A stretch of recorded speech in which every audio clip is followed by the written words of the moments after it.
Okay, so let's have a look at some examples of cash flow projections. By now you should have read the notes that I sent through, so you should have a pretty good understanding of why cash flows are so important and why it's good to have an accurate cash flow projection. So let's head over to our first example, which is for a graphic designer. This person, let's call him a he, is working from home. He's a freelancer, working as a sole trader. And as you can see here, he is doing a cash flow projection for April, May and June. So that would be the first 3 months of a typical UK tax year. A cash flow projection always starts with an opening balance. And as you can see here, this person here comes in with no capital. So he's starting from scratch. However, in April, he's having quite a good month. He's actually having an income of 2,250, which is not bad. So he's thinking that's good. And then he's deciding to take £1,500 as personal income. And then here we can see the different things that he has to pay every single month.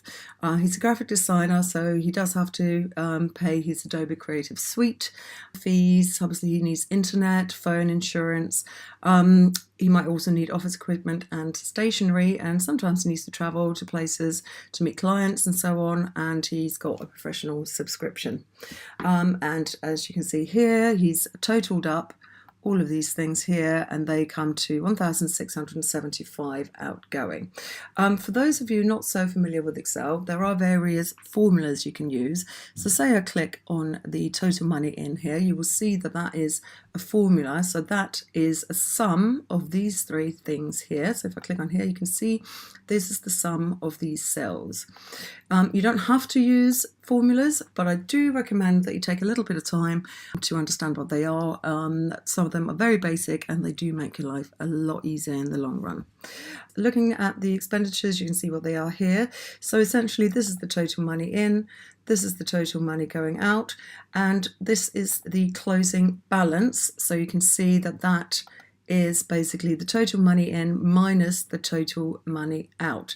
So that gives him a closing balance of £575.01 for that month, which is then carried over to the beginning of May, as you can see here. So May starts off with £575.01.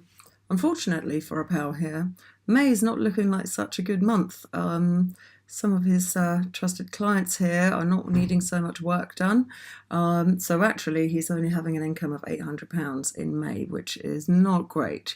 He still needs to pay himself £1,400 because he does need to live, he needs to pay his rent, and he obviously has some personal outgoings and he needs to eat.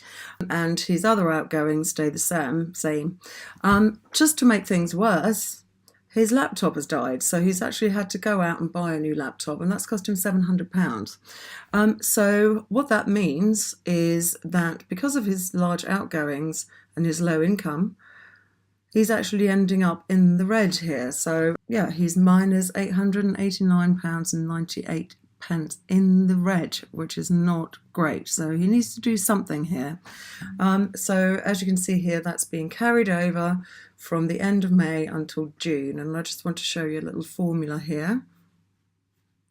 So if I click on here, so basically what this formula does is it takes the opening balance and it adds that to the incoming money, and then it subtracts the outgoing money, and that ends up with the minus amount there. So that is quite a basic formula, and once it's set up you can actually change all the amounts within and it'll update the totals automatically. So what is he going to do? He's now completely in the red here at the beginning of June. He's going to need to do something quite drastic. His overdraft is, well, I don't know what his overdraft is, but certainly being in the red is not a good idea. Some of his clients do need some work, but still, his income is still only 800, so he needs to do quite a lot of business development, as we can see reflected in his travel costs because he's going out to see clients. What he's also doing to get himself out of the red is he's actually managed to convince his family to lend him some money. So that's a personal loan that he's going for here for £1,500. So that takes him out of the red. So all in all, his income, including the personal loan, is 2,300. He's also dropped how much money he's taken out. He's decided to actually be really careful with money in June so he can get himself back on track. As you can see, all the other expenses are pretty much the same except for travel, which is a bit higher because he's needed to go out and actually proactively find some new clients. So we can see his outgoings are a little bit lower in June, and his incoming monies are a bit higher. So what that means is that he's ending up with a closing balance in June of £5.03. Now, don't forget that he still does owe the £1,500 from the personal loan. So he's not actually really in the clear. So he does need to do quite a lot of work. And this is where actually having a longer cash flow projection is really useful. So longer than 3 months is ideal, but for demonstration purposes, we've gone for 3 months here. So really having a cash flow, as you can see here, allows you to see when there's going to be a dip, if there is going to be one, and it allows you to actually plan for how you're going to manage that. You know, when do you need to go out and do some quite proactive client business development, and when can you actually sort of relax a little bit more and just get on with the work that you've got planned. So as I'm sure you can see, it is quite essential to have a good grasp of your finances. What we've got on the other side over here is just a tally of how much money he's taking out each month, so he can keep himself on track against his UK tax-free allowance, which at the moment stands at £11,850. So as you can see here, he's set up a formula which is basically a sum of all of these here. So as he goes along throughout the year, you can fill that out and you can see when he needs to start actually putting some money aside for personal income tax. I have just noticed one thing over here, which is that the decimal points here don't match up with the rest, and that is good practice to make sure that they do. So I'm going to highlight these cells here, and then I'm going to go to Format Cells, and then I'm going to go to number, which is there, and then I'm going to up the decimal places to 2. So you'll see what happens here is that everything lines up really nicely, and all the numbers all the way through line up exactly. It's also good practice to have the currency in the heading of the column, so everybody's sure what currency we're talking about. And it's also good to make subtotals in bold. Just try and make things as easy to read as possible. So this is one example of a cash flow projection. Okay, let's take a look at another example. So this example is from a pottery maker. She is working both from home, and also she's got some time in a shared studio space because of the nature of her work. So this is her cash flow projection. Again, we're going for the months of April, May, June, the first 3 months of the UK tax year. As you can see, she starts with an opening balance of 0. So she doesn't come into this with any starting capital. She has a commission, which is bi-monthly, which is great. As a freelancer, it's really good to have regular work. So every 2 months, this client of hers will need to have some work done, and that is equivalent to £644.60 every 2 months. So you can see that reflected there and there. Then she's got another client who needs sort of ad hoc commissions, and a third client who is also on an ad hoc basis. She also sometimes does some tutoring in a local ceramic studio, and that can provide quite a good extra income for her when she needs it. So if we start off in April here, as you can see, her income is £1,394.60, and again we've used this formula here that we mentioned in the last example. Her expenditures, she has decided to pay herself a salary of £1,200. She's actually living at home still, so she can afford to do that. So she's actually sharing she's got a place in the shared studio, and the fee for that is £125 per month. What's happening in the first month of April is because she's just starting, she's had to pay a deposit of £300 for actually being able to use the space in case anything gets damaged. For the work that she's doing for clients, the kiln firing costs for that month will be £65. She needs some internet, a phone, some insurance, which is a bit higher because of the nature of her work. She also needs to set herself up with basic tools and things like aprons and so on, so that's going to cost her £377.75. The materials for her client commissions is this price here, and she's got some shipping costs and a little bit of travel, and she is not feeling like she's great with numbers, so she's actually decided to engage an accountant to look after things for her. As you can see here, the total money out for April is £2,419. Right, so I just noticed that the decimal points didn't quite line up here either, so I've just changed that and we're back in.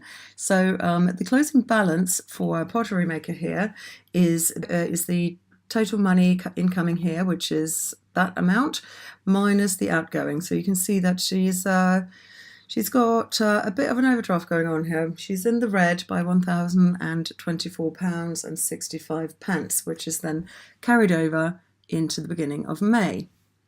Now, obviously she needs to do something about this. So as it's the month when her bi-monthly client isn't needing work, luckily she's got work from two of our other clients. She's also decided to go for a loan of £1,500, plus she's managed to secure some more tutoring with her local ceramic studio, which is great. So all in all, including the loan, she actually has an income that month of £2,550, which goes a long way towards getting her out of the red. As you can see here as well, obviously this month she doesn't have to pay that deposit that she had to pay in April, which is great. She's also got lower kiln firing costs, and in general, well, she hasn't had to spend any money on equipment and tools this month, so that's good. And shipping is a bit lower as are materials and so on. So her outgoings are considerably lower in May. What that means is when we look at the formula here, so that's the starting balance, opening balance, plus the incoming minus the outgoing. That means that she is ending up at the end of May with a closing balance of minus £14.65, which we carry over to the beginning of June. Okay, and then we can see here, just running through quickly, her bi-monthly client is coming back here. She's got another commission here, which is great, and she's actually managed to secure even more tutoring, which is wonderful. So this is her total incoming for June, and as you can see here, her outgoings are sort of similar to the previous month, maybe a little bit higher, and that means that all in all, she's actually ending out with £226.95. But as in the previous example, she's not completely in the clear because she still does have this outstanding loan. So she will have to think quite proactively about what she's going to do going forward. Perhaps she can secure more tutoring hours. Perhaps she can actually convince existing clients to have more work done, or perhaps she needs to go out and actually find new clients. Or perhaps she needs to consider putting up her fees. Lots of different options there. Okay, so we've now gone through the 3 months cash flow projection for our pottery maker here. Let's take a quick look over here. Because she's decided that she's going to stick with £1,200 per month to live on as her salary, she's able to predict that she is going to earn £14,400 for the year, and that allows her to start thinking about how much tax she'll have to pay, and she can actually calculate her tax rate, and she'll also need to look into her national insurance, which bands are relevant to her, and that is some research that you will get on to doing later on in Unit 3. So we're not going to sort of present you with all the answers here because that is research you will have to do yourselves. So that is the end of the cash flow examples. Hopefully this all makes a little bit more sense now, and you are ready to actually have a go yourself. If you don't have Excel, you can also use things like Numbers, I think it's called, on Mac, and there are other options as well. I find that Excel does the job very nicely, so if you are able to actually get that program and use it, then that will serve you well.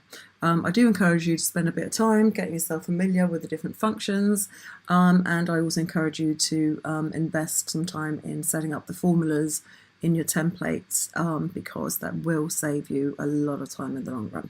Thank you.